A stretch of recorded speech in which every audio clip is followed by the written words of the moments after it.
Do you guys want to hear about Moses Oh, yes. and the story No, I therein? do.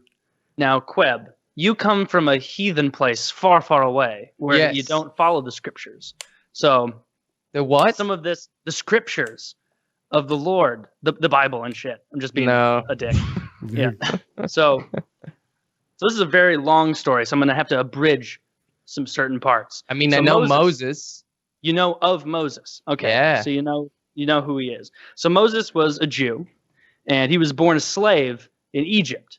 And right in his generation of being born, the Jews were proliferating so much in Egypt that the Pharaoh at the time was like, there are way too many Hebrews being born. If they decide to revolt, we're kind of up Schitt's Creek because we've had them here for a couple hundred years and they're really starting to multiply. So what we're going to do is we're going to kill all the firstborn males that are under like 2 years old. And so he sends his soldiers out to pretty much every little hut everywhere, starts killing all of the little babies, pulling them from their mother's teat, all the rest. And Moses' mother is like, fuck, I can't let this happen. So she takes some tar, puts it around a wicker basket, and then puts Moses in there, hands the basket to her daughter, Moses' older sister, and goes, go and put this in the Nile River quick before the guards get here. We can't let them know.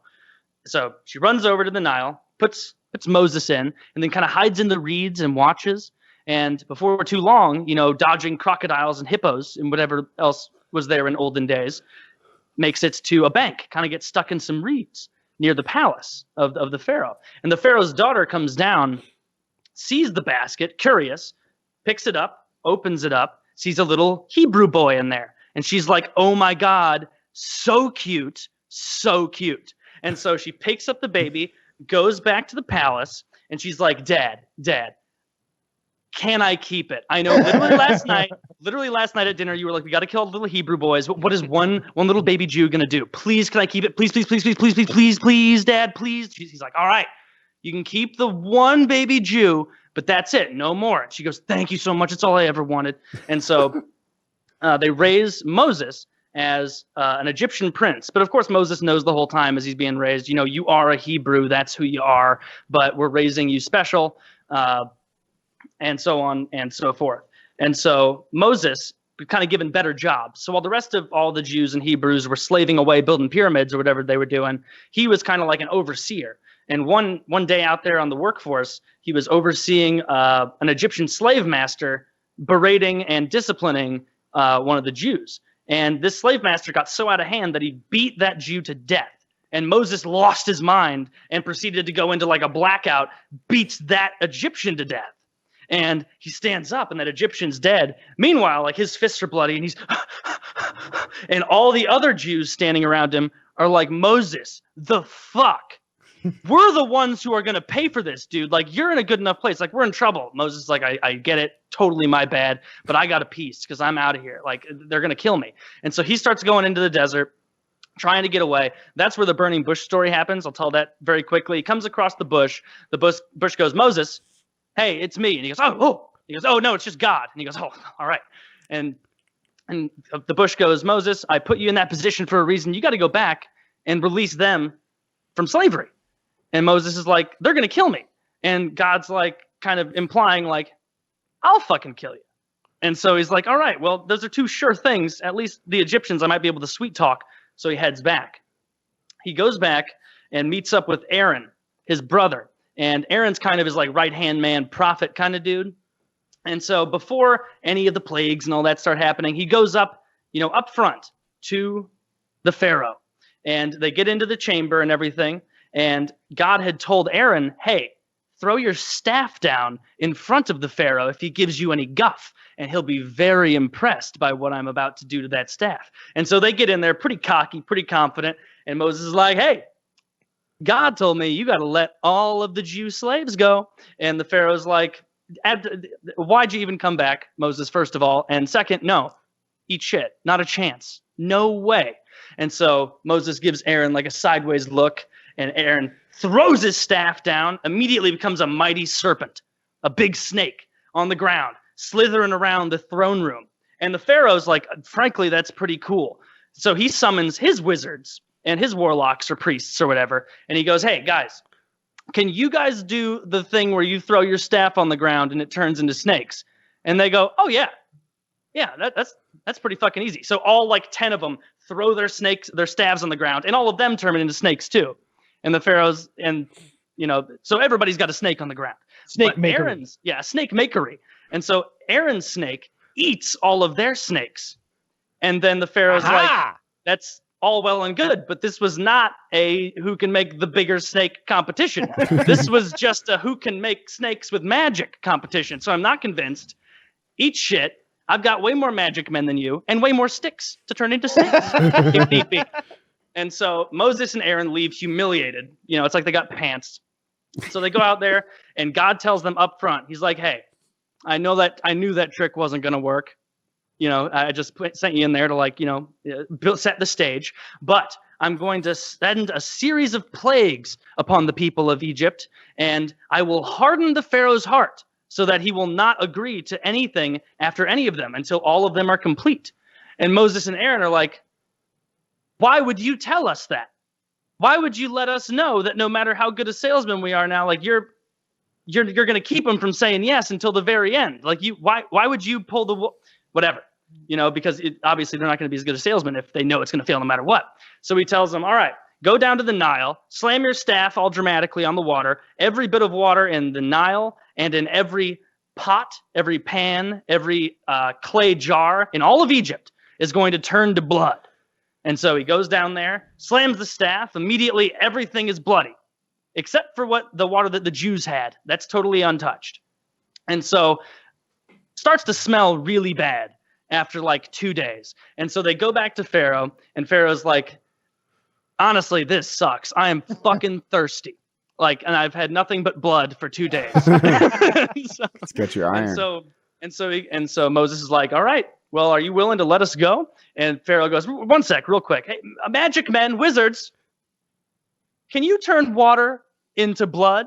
And they go, oh, hell yeah. And so they turn some water into blood. Pharaoh immediately goes, fuck, that was a waste. Can you guys turn blood into water? And then they go, no, we can't do that. And he goes, oh, damn it. Well, Moses, I promise I will let you go if you turn all this blood back to water. And Moses goes, oh, hell yeah. Swings his magic staff, all of it back to water. Pharaoh immediately goes, ha, you fell for it. No, absolutely not. Eat shit. So they go back. And God is like, don't worry, I knew that would happen too. Moses is like, this is gonna be a trend, Aaron. We better get used to this. God goes, all right, next, go strike the Nile again with your staff, and I will summon forth a horde of billions of frogs, and they're all gonna just wreak havoc. And they're like, but what are frogs gonna? He's like, silence! You will do the frogs! And so they go back down to the Nile, slam the river. Immediately, billions of frogs start jumping out. And they weren't just coming out of the river. Like people, like Egyptians were like sitting there getting their rice out of their fucking pot or whatever. And frogs start jumping out of there.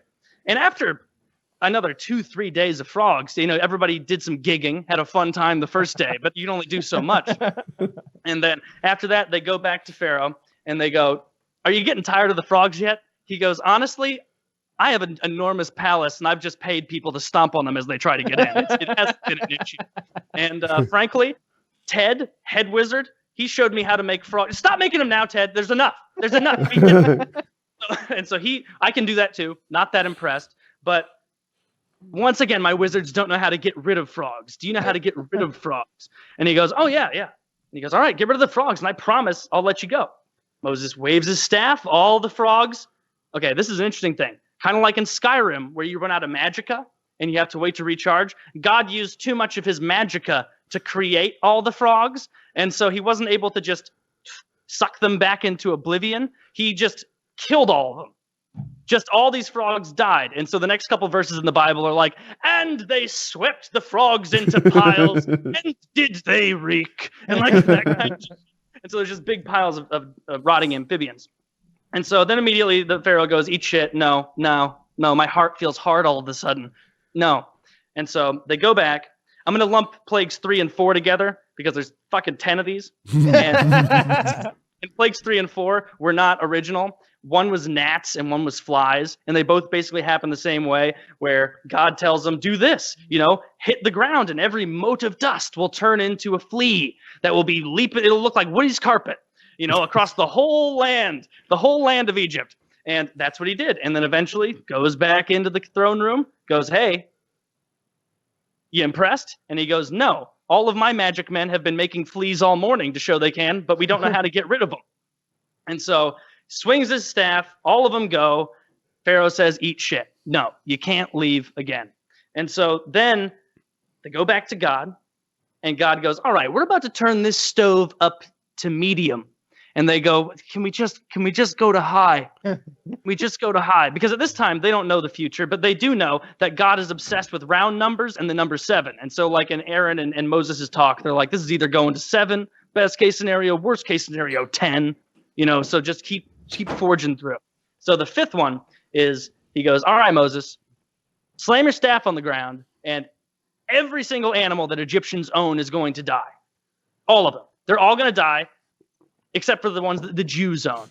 And so he does that. All of their animals die, goes back in there, and goes, hey, have you noticed anything about your entire economy, Pharaoh? And he goes, yeah, it's destroyed. It's crashed. Thousands will starve. Millions will starve. We have no more animals. And they go, yeah, that sucks. And then he goes, all right, well, bring all our animals back to life, and then I'll let you go. And then they're like, actually, that's one that we don't know how to do that. Even God can't bring that back. And he goes, all right, well, then fuck you. Get out of here. Sends him back again. Then God goes, all right, they've been very uncomfortable in their lifestyle, but physically they haven't felt the burn. So Aaron, I want you to walk down to the Nile, grab some fine sand on the beach of it, toss it in the air. And everyone in Egypt will be stricken with boils.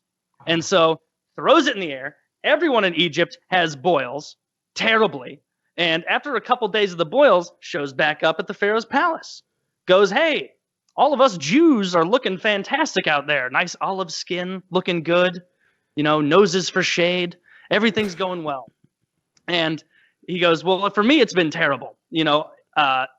Moses actually asked, he's like, hey, where's all the magic men? Where are all your magic men? And they go, well, actually, they got hit extra hard with the boils, so they called in sick. And so their magic men are out. They can't compete anymore with this. Pharaoh promises him, he's standing in front of his throne because he has so many ass boils. It's impossible to sit. Oh. And he says, I promise you guys. I promise you, I'm in my head. I know I'm going to say you can go as soon as you get rid of these boils. I promise. And then the boils are removed by Moses. And then immediately Pharaoh's like, I want to say you can go, but the only thing that my heart is so hard. Like, I don't know what's going on. I'm trying to, here, listen to this. I'm trying to say, yes, you can go. No, you can't leave. Did you hear that? I'm trying so hard to say, I guess you guys can't go. I literally can't. And of course, Moses and Aaron are like, yeah, because you're getting fucked with by our God, who's kind of a cunt. And God already told them at this point, hey, the only reason I'm keeping this charade going is because I need people in the future to be able to look back and go, man, the Jewish God does not fuck around. And clearly he doesn't. Moses should have went up there and been like, hey, this our God who's on our team made us cut the tips of our fucking dicks off before we could join his club. What do you think he's going to do to you? He's going to butt fuck you. He doesn't give a shit about you and your people.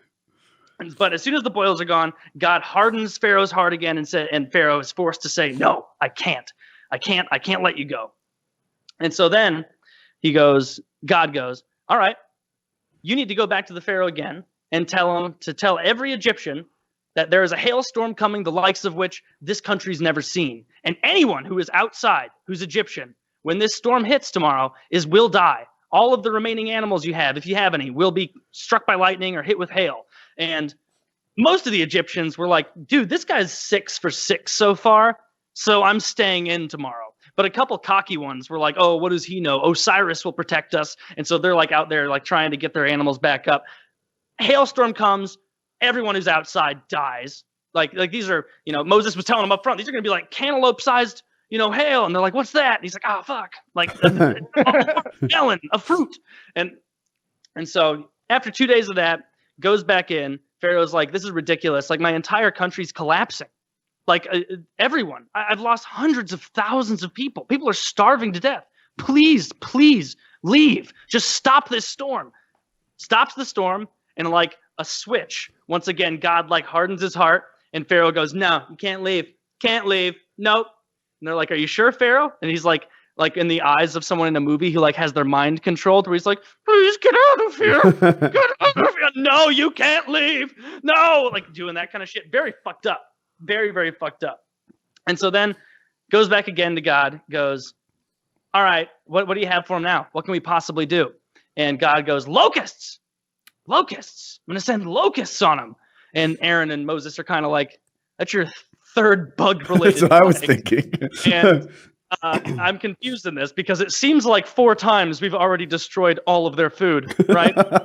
Like we kill them all with this, we kill them all with that. What are we doing other than creating craters for us to walk through on our way out of here? Like what's going on? He goes, obviously that part didn't happen in the Bible. You don't talk back to the Jewish God.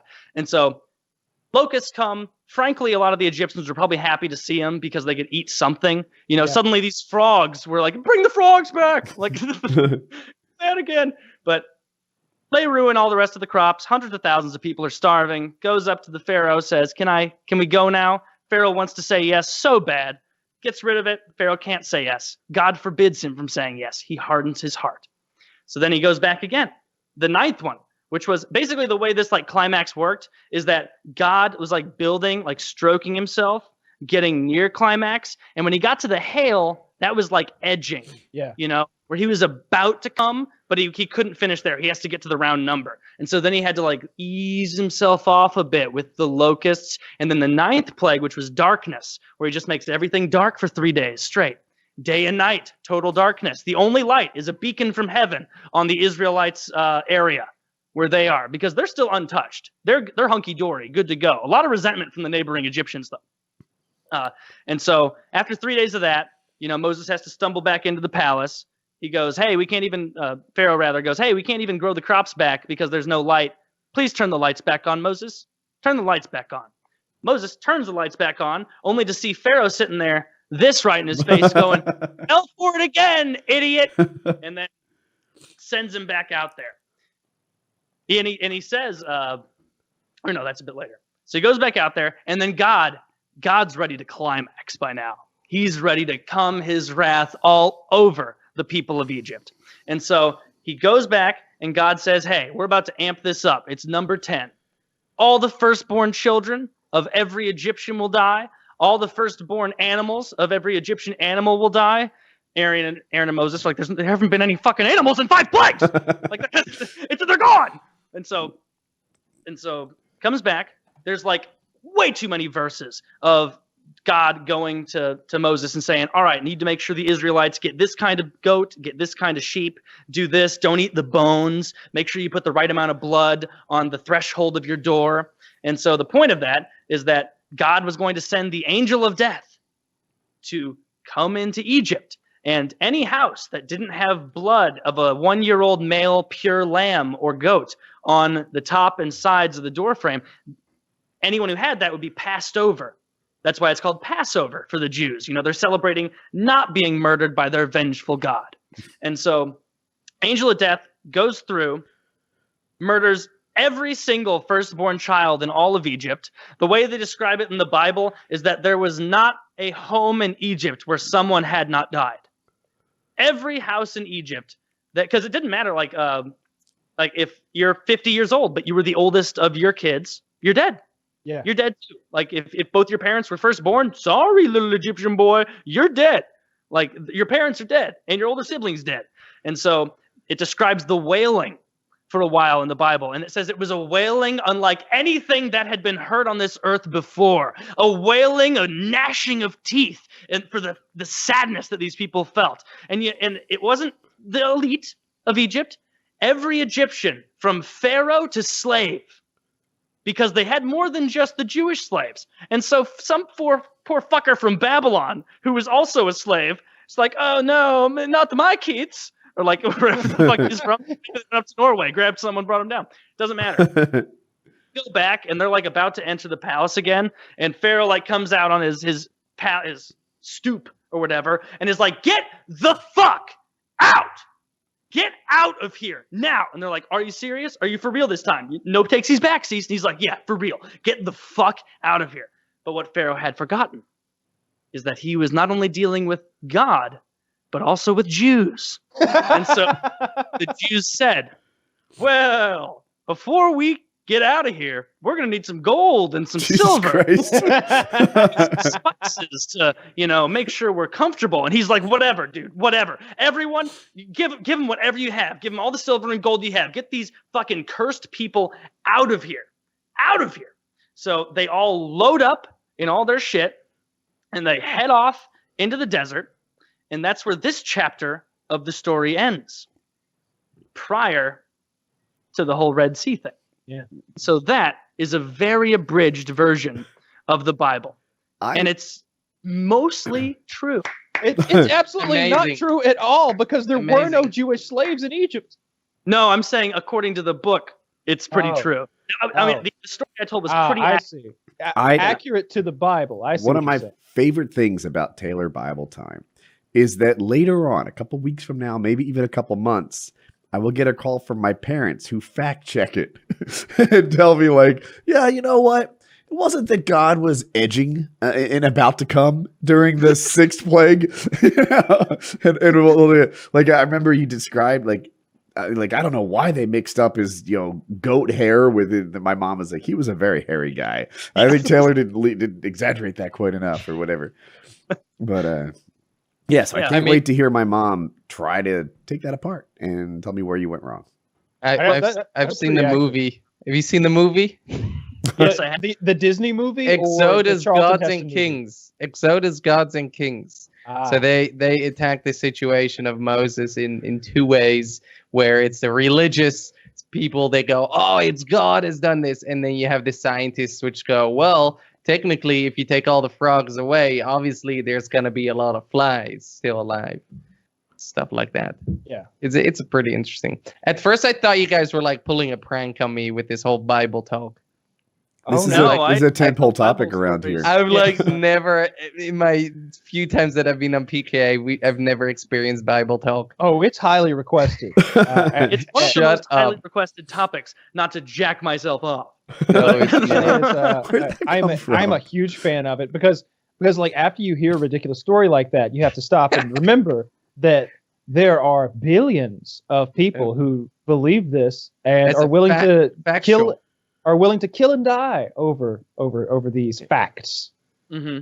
And The most- again, like if you care about like reality, just know there were no Egyptians in bondage in Egypt ever, and if there were, they certainly didn't build any of the pyramids or the Well, structures. they that we were see never today. slaves, right? That's what the scientists and Yeah, it was geologists and professional stuff- artisans. Were never Yeah, slaves. These in were Egypt. highly paid craftsmen who actually constructed the things you see in Egypt, all of the pyramids and such. I mean, you could tell that by not just the quality of the craftsmanship, that this was a They had well-trained person, housing, but also the housing they lived in, the food that they had available, the implements, everything down to the quality of the pottery that they had in their domiciles. These were well-paid artisans of their time who created those If, giant.